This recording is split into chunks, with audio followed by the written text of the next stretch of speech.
এসেছিস যখন দেয়ালে একটা আঁচড় দিয়ে যা, শিষ্যকে বলা রামকৃষ্ণ পরমহংসদেবের কথাটি যেন অক্ষরে অক্ষরে পালন করে গেছেন দেশের প্রাক্তন প্রধানমন্ত্রী সদ্য প্রয়াত অটল বিহারী বাজপেয়ী।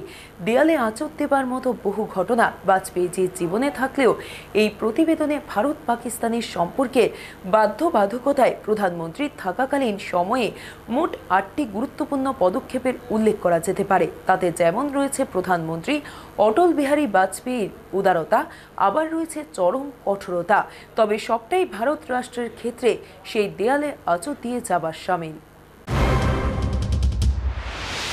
1998 সালের 19 মার্চ থেকে 2004 সালের 22 মে পর্যন্ত অটল বিহারী বাজপেয়ী দেশের প্রধানমন্ত্রী ছিলেন।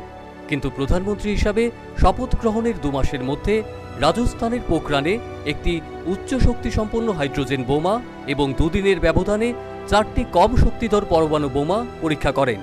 পোখরানের বোমা পরীক্ষার কোড নাম ছিল স্মাইলিং বুদ্ধ।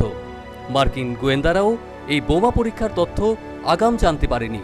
পোখরান 2-এর বোমা পরীক্ষার পর প্রধানমন্ত্রী অটল বিহারী বাজপেয়ী ভারতবর্ষকে পরমাণু শক্তিধর রাষ্ট্র হিসাবে ঘোষণা করেন।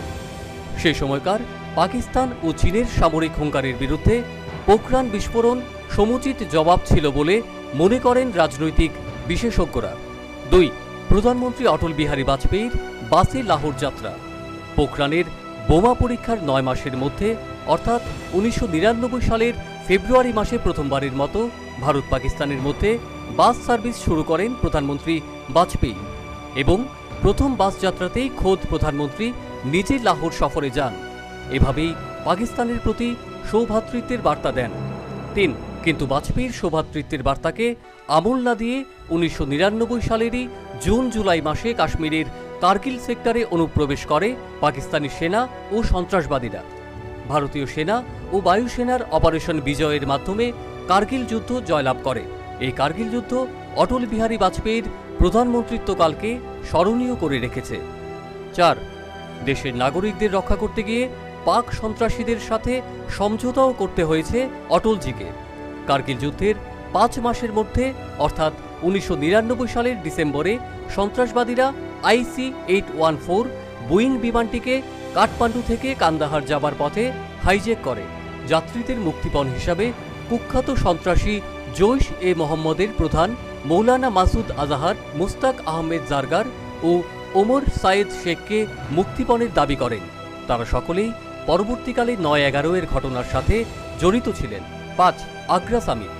2001 সালের জুলাই মাসে আগ্রাতে বাজপেয়ী এবং মুশারফ মিলিত হয়েছিলেন। পরমাণু নিরস্ত্রকরণ, Kashmir issue, cross border, terrorism ইত্যাদি বিষয়ে আলোচনা শুরু হয়েছিল, কিন্তু মুশারফের একঘেয়ামিতে সেই আলোচনা ভেস্তে যায়। 6. সংসদ আক্রমণ। অটল বিহারী বাজপেয়ীর প্রধানমন্ত্রিত্বকালেই 2001 সালের ডিসেম্বর মাসে সংসদে শীতকালীন অধিবেশন চলাকালীন লস্করে তৈবা ও জৈশ-এ-মোহাম্মদের 5 জঙ্গি ভারতের সংসদ ভবন আক্রমণ করে। এই আক্রমণ ও প্রতি আক্রমণে 5 জন পুলিশকর্মী সহ মোট 13 জন নিহত হন। অবশ্য 5 জঙ্গিও মারা যান। কিন্তু এই ঘটনার পর দীর্ঘ 6 মাস সীমান্তে চরম উত্তেজনা বিরাজ করছিল। শেষ পর্যন্ত যুক্তরাষ্ট্রের হস্তক্ষেপে ভারত কিছুটা নিরস্ত্র হয়। 7. এত আক্রমণের পরেও তৎকালীন প্রধানমন্ত্রী অটল বিহারী বাজপেয়ী ভারত পাকিস্তান সম্পর্কের উন্নতির জন্য রাজনৈতিক উদ্যোগ অব্যাহত রেখেছিলেন। 2004 সালে ইসলামাবাদে সার্ক বৈঠকের সময় আলাদা করে বাজপেয়ী মুশারফের অফিসিয়াল বৈঠক হয়। এই বৈঠকের সময়ই প্রথমবারের মতো পাক রাষ্ট্রপ্রধান পাক অধিকৃত এলাকায় ভারত বিরোধী কার্যকলাপ বন্ধ করার প্রতিশ্রুতি দেন। প্রতিশ্রুতির বাস্তবায়ন যাই হোক না কেন, পাক অধিকৃত কাশ্মীরে ভারত বিরোধী কার্যকলাপের কথা পরোক্ষে স্বীকার করে নেন মুশারফ। ভারতের কূটনৈতিক জয় হয়। এভাবেই প্রধানমন্ত্রী থাকাকালীন সময়ে অটল বিহারী বাজপেয়ী ভারত পাকিস্তান সম্পর্ক নিয়ে কখনো হয়েছেন কঠোর, কখনো করেছেন সমঝোতা, কখনো হয়েছেন উদার। তবে ইতিহাসের পাতায় ভারত পাকিস্তানের সম্পর্ক নিয়ে অটল বিহারী বাজপেয়ীর এই 7টি কাজ দেয়ালে সেই আঁচড় রেখে যাবার সামিল বলা চলে। Bureau report, news vanguard.